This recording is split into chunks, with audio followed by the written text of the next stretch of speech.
Good morning class. हमने concentration terms book से definition wise देख ली थी।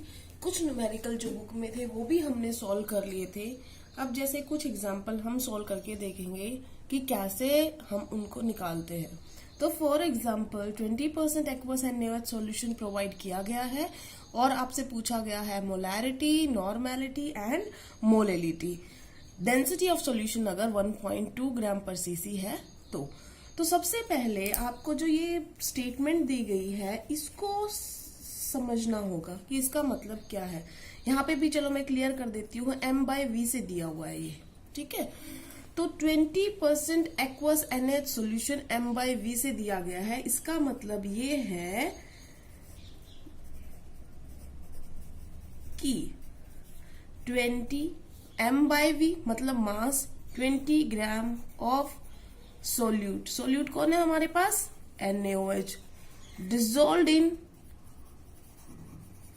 ये क्या है, वॉल्यूम, कितने में घुलेगा, 100 मिलीलीटर ऑफ सॉल्यूशन। इतनी बात समझ में आ गई, ठीक है।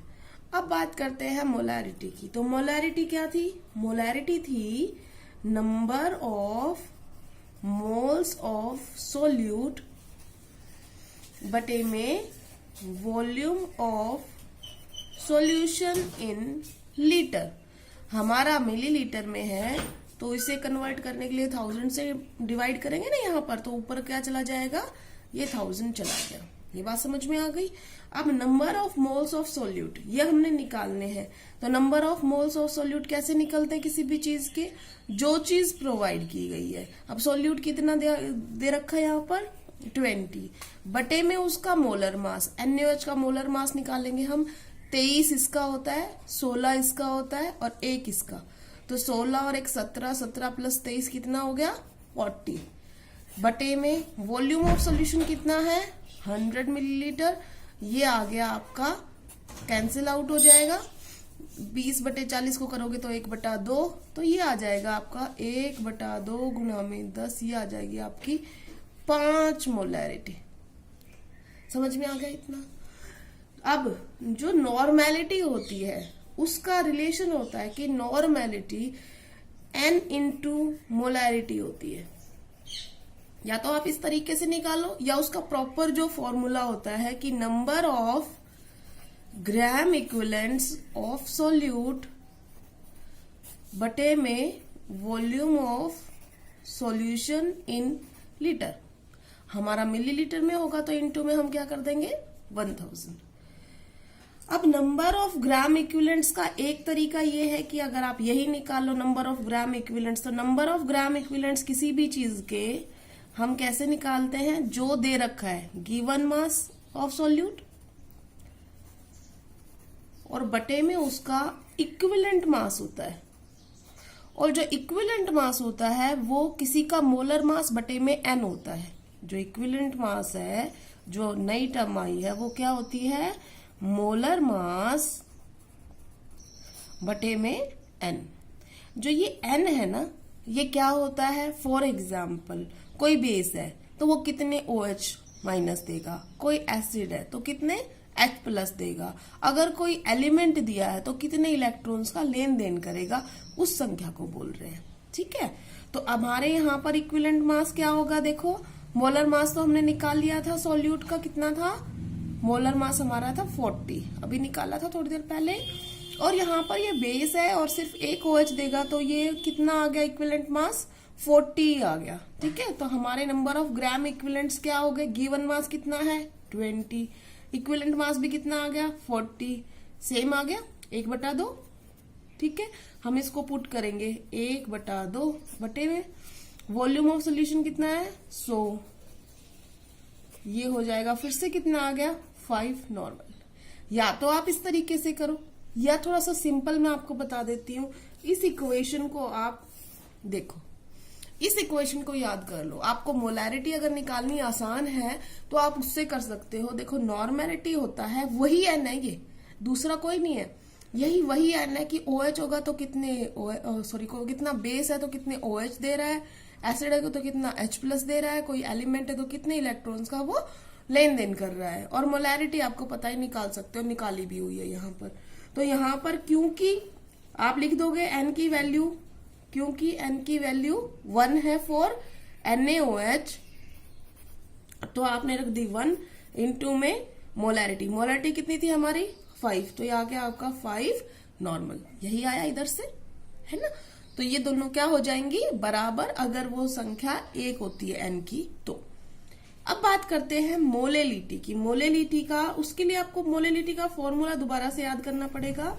Number of moles of solute पर किलोग्राम ऑफ सॉल्वेंट, तो mass of solvent in KG.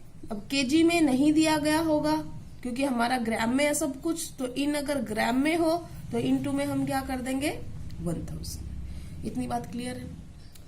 अब बात जो समझने वाली है वो ये है, देखो ये चीज आपने कैलकुलेट कर रखी है, बट मास ऑफ सॉल्वेंट कहीं पर भी दिया नहीं हुआ है, वो आपको कैलकुलेट करना पड़ेगा। अब वो करोगे कैसे, तो देखो यहां पर क्या प्रोवाइड है, डेंसिटी ऑफ सॉल्यूशन। देखो आपको पास डेंसिटी ऑफ सॉल्यूशन है कितनी 1.2 ग्राम पर सीसी। आपके पास वॉल्यूम ऑफ सॉल्यूशन है कितना 100 ml। मास निकाल सकते हो, डेंसिटी का फॉर्मूला क्या होता है, मास ओपन में वॉल्यूम। तो हमें डेंसिटी ऑफ सॉल्यूशन पता है, हमें वॉल्यूम ऑफ सॉल्यूशन पता है, हम मास ऑफ सॉल्यूशन निकाल सकते हैं, वॉल्यूम इनटू डेंसिटी। तो mass of solution is equal to क्या हो जाएगा 1.2 इंटू में 100। आपने इसे 1 इंटू किया तो ये कितना आ गया 120 ग्राम। इतना आ गया समझ में, इसमें कुछ दिक्कत नहीं आई। यहां पर जो आया है ये क्या है, ये सॉल्यूशन का है, और यहां पर पूछा गया है वो क्या है सॉल्वेंट का। ठीक है, तो ये हमारा नंबर ऑफ मोल्स तो हमने कैलकुलेट कर ही लिए थे 20/40। मास ऑफ सॉल्वेंट जो है ये तो सॉल्यूशन का है, ये सॉल्यूशन का था, उसमें से मैं किसका माइनस कर दूं, सोल्यूट का। सोल्यूट कितना था हमारे पास 20, सोल्यूट 20 है ना, इनटू में क्या कर गया हमारा 1000, क्योंकि हम ग्राम में ले रहे हैं। बात समझ में आ गई, क्या बोला मैंने, ये सॉल्यूशन का और ये सॉल्यूट का माइनस कर देंगे तो क्या बन जाएगा, सॉल्वेंट का मास बच जाएगा, वो हमने कर दिया। तो ये आ जाएगा आपका दोबारा से, ये 1/2 है, और ये कितना आ जाएगा 100, और ये 1000, और फिर से कितना आ जाएगा 5 मोलर। बेटा पेपर में डायरेक्ट 100 नहीं करना है, आपने दिखाना है कि आपने मास ऑफ सॉल्वेंट कैलकुलेट किया है, क्योंकि कई बार क्या होता है, जरूरी नहीं है 1.2 दे रखा हो। अगर 1.3 दे रखा होता तो ये क्वेश्चन का आंसर चेंज होता। 130 में से आप 20 घटाते तो 110 से डिवाइड करना होता आपको। तो कभी आप सोचो कि मैडम 100 ही आना था तो हम तो डायरेक्ट कर लेंगे, ऐसा नहीं होता है। तो आई थिंक आपको मोलैरिटी, नॉर्मेलिटी और मोलेलिटी आप कैलकुलेट कर सकते हो। ठीक है, इसी क्वेश्चन को हम रखते हुए आपकी दूसरी टर्म भी अगर कोई कैलकुलेट करवाना चाहे, दूसरी टर्म कैसे, फॉर एग्जाम्पल कोई आपसे मोल फ्रैक्शन निकलवाना चाहता है, मोल फ्रैक्शन NaOH का और मोल फ्रैक्शन दूसरा कौन सा है, वाटर है, एक्वा सॉल्यूशन है। तो ठीक है, तो मोल फ्रैक्शन के लिए हमने क्या बताया था आपको,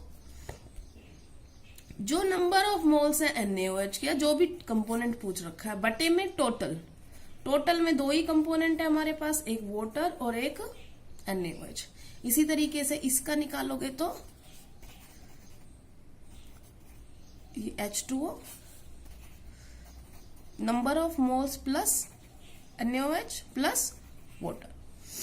तो हमें ये कैलकुलेट करने के लिए दोनों का क्या चाहिए, NaOH का चाहिए। तो NaOH के तो हमने मोल्स पहले निकाले थे 20/40, 0.5 मोल्स, ये तो 0.5 है।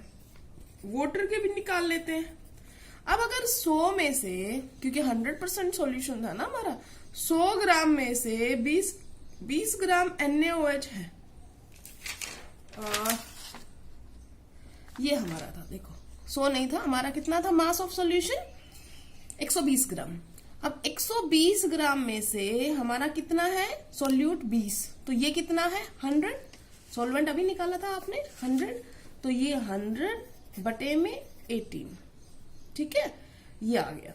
अब ये इतना मोल हमारा हो जाएगा। तो इसका निकालने के लिए हम क्या करेंगे,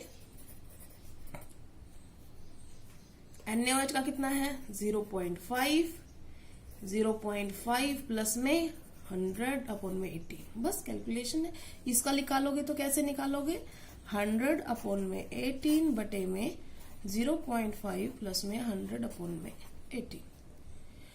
और इसका जो आएगा, फॉर एग्जाम्पल कुछ आ गया है ना, और इसका कुछ आएगा, अगर आपने अपना आंसर चेक करना हो तो इन दोनों को जोड़ के देख लेना आपका कितना आना चाहिए, 1। ठीक है ना।